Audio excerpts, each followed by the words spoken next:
Sky hotel এটা হলো আকাশের মধ্যে ভাসমান এক বিলাসবহুল হোটেল যেটা পারমাণবিক শক্তি দিয়ে চলে। মানে এটাকে উড়িয়ে রাখতে হলে কোনো ফুয়েল বা ব্যাটারি লাগে না, সরাসরি পারমাণবিক চুল্লি থেকে এটা চলে। এই হোটেলটিকে বলা হয় স্কাই ক্রুজ, যেখানে ৫,০০০-এর বেশি মানুষ একসাথে থাকতে পারে। পুরোপুরি আকাশে ভেসে বেড়ানো এই হোটেলে আছে restaurant, swimming pool, shopping mall. এক কথায় আপনি এটাকে আকাশে ভেসে বেড়ানো ছোট একটা শহর বলতে পারে। সবচেয়ে মজার ব্যাপার হলো এই হোটেল একটানা প্রায় ১২ বছর উঠতে পারবে। জরুরি প্রয়োজন ছাড়া কখনো নিচে নামতে হবে না। ২০৫০ সালে আমাদের জন্য কি কি অপেক্ষা করছে তা আপনি আকাশে উড়তে থাকা এই দানবীয় হোটেল দেখলেই বুঝতে পারবেন। Pro drone. জাপানে তৈরি এই ড্রোনটার ২টি হাত আছে, যেগুলো দেখতে খানিকটা মানুষের হাতের মতোই। ভাবতে পারেন একটা উড়ন্ত রোবট যেটা আকাশ থেকে নেমে এসে আপনার যে কোনো কাজ করে দিতে পারবে। এই ড্রোনের মেকানিক্যাল হাতগুলো প্রায় ১০ কেজি পর্যন্ত যে কোনো জিনিস তুলতে পারে। মানে এটা একটা পার্সেল নিয়ে সহজেই এক লোকেশন থেকে অন্য লোকেশনে পৌঁছে দিতে পারে। এমনকি দুর্গম পাহাড়ি এলাকায় যেখানে মানুষ বা হেলিকপ্টার পৌঁছানো কঠিন, সেখানেও এই ড্রোন সহজেই জিনিসপত্র ডেলিভারি করতে পারে। এই ড্রোনটাকে মূলত বিভিন্ন কাজে ব্যবহার করার জন্য তৈরি করা হয়েছে। ভেলো এক্স-ভি এটা বিশ্বের সবথেকে হাই স্পিড বাইক, যেটা এক ধরনের পা চালিত সাইকেল। এর ডিজাইন এবং গতি দেখে যে কেউ অবাক হয়ে যাবে। ইংল্যান্ডের একদল গবেষক এই সাইকেলটি তৈরি করেছে। এই সাইকেলের সবথেকে অবাক করা ব্যাপার হলো এর গতির রেকর্ড। এটা প্রায় ১৩৩ কিলোমিটার প্রতি ঘন্টা গতিতে মানুষের শক্তি দিয়ে চলতে পারে, যেটা বিশ্বের সবথেকে দ্রুত গতির পা চালিত সাইকেল।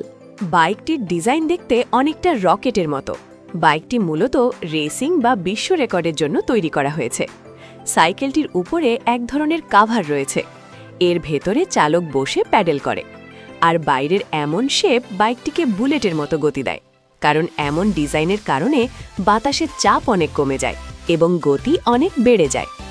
পোমো ই-বাইক এটা হলো বিশ্বের সবথেকে অদ্ভুত বাইক। এই বাইকটাকে আপনি বাতাস দিয়ে ফোলাতে পারবেন। এটাকে জাপানের একদল বিজ্ঞানীরা তৈরি করেছে। এর সবথেকে মজার ব্যাপার হলো আপনার যখন প্রয়োজন হবে তখন আপনি এটাতে বাতাস ভরে চালাতে পারবেন।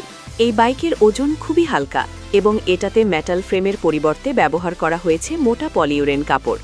বাতাস ভরার পর এই কাপড় একদম শক্ত হয়ে যায়। সবথেকে অবাক করা ব্যাপার হলো আপনি এটাকে ভাঁজ করে আপনার ব্যাগে নিয়ে ঘুরতে পারবেন। এটাতে ছোট দুটো ব্যাটারি রয়েছে, যেটা এক চার্জে আপনি ২২ কিলোমিটার পর্যন্ত যেতে পারবেন। মান্তা ৫ সমুদ্রের উপরে সাইকেল চালানোর জন্য নিউজিল্যান্ডের একদল গবেষক এই দারুণ সাইকেলটি তৈরি করেছে। এই সাইকেলটা ব্যাটারি চালিত হলেও আপনি চাহে সাধারণ সাইকেলের মতো প্যাডেল করে চালাতে পারবেন। এটাতে এক চার্জে আপনি ৪০ কিলোমিটার পর্যন্ত যেতে পারবেন।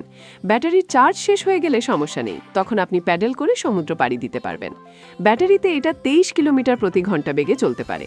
একবার চিন্তা করুন, আপনি সাইকেল চালিয়ে গোটা একটা সমুদ্র পাড়ি দিয়ে ফেলছেন। ব্যাপারটা কতটা ইন্টারেস্টিং। অটো সি এয়ার ক্লিনিং সিস্টেম এটা একটা বিশেষ ধরনের হেডফোন। তবে এই হেডফোন কানে লাগানোর পরে আপনি কোনো গান শুনতে পাবেন না, কারণ এই হেডফোন আপনাকে গান শোনাতে না পারলেও আপনার কান ঠিকই পরিষ্কার করে দিতে পারবে। আমেরিকার একদল গবেষক অদ্ভুত এই হেডফোনটাকে তৈরি করেছে। এই হেডফোনের প্রতি সাইডে পাইপ লাগানো আছে। এক সাইডের পাইপ থেকে কানের ভেতরে পানি যায় এবং কানের ভেতরের ময়লা পানি অন্য সাইডে থাকা হেডফোনের ভেতরে জমা হয়। এমন একটা হেডফোন যদি আপনার কাছে থাকে তাহলে কানের কোনো সমস্যার জন্য আর ডাক্তারের কাছে যেতে হবে না। ইয়ারিট V2 এটা হলো এক ধরনের উড়ন্ত ইয়াট।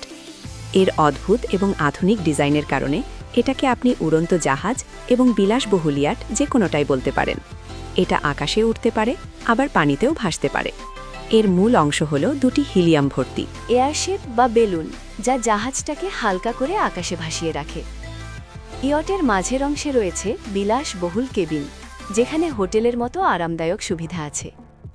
ভেতরে রয়েছে সুইমিং পুল, বিলাসবহুল বেডরুম, কিচেন, এমনকি পার্টির জন্য স্পেশাল লাউঞ্জ। এটা ঘন্টায় প্রায় ৬০ কিলোমিটার গতিতে আকাশে উঠতে পারে এবং প্রায় ৪৮ ঘন্টা টানা উঠতে পারে। ফেরবো ইয়ার্ড এটা হলো ভবিষ্যতের জন্য তৈরি করা পৃথিবীর সবথেকে আধুনিক জাহাজ। এই ইয়টের সবচেয়ে বড় বৈশিষ্ট্য হলো এটা এমনভাবে ডিজাইন করা হয়েছে যেন সমুদ্রের ঢেউ যতই বড় হোক, ভেতরের যাত্রীরা এক ফোঁটা নড়াচড়া বা ঝাঁকুনি টেরি না পায়। ইয়টের নিচের অংশে এমন প্রযুক্তি ব্যবহার করা হয়েছে যা সমুদ্রের ঢেউয়ের সাথে তাল মিলিয়ে উঁচু নিচু হয়, ফলে জাহাজটার মাঝখানের অংশ সবসময় স্থির থাকে। জাহাজটা প্রায় ১৫০ ফুট লম্বা এবং একসাথে ১৫ জন যাত্রী বহন করতে পারে। ইয়টের ভেতরে বিলাসবহুল বেডরুম, বার, সানডেক, এমনকি ইনডোর সুইমিং পুলও রয়েছে। এই জাহাজের মধ্যে সবকিছুই অটোমেটিক এবং আপনি আপনার হাতে থাকা মোবাইল ফোন দিয়ে এটিকে কন্ট্রোল করতে পারবেন।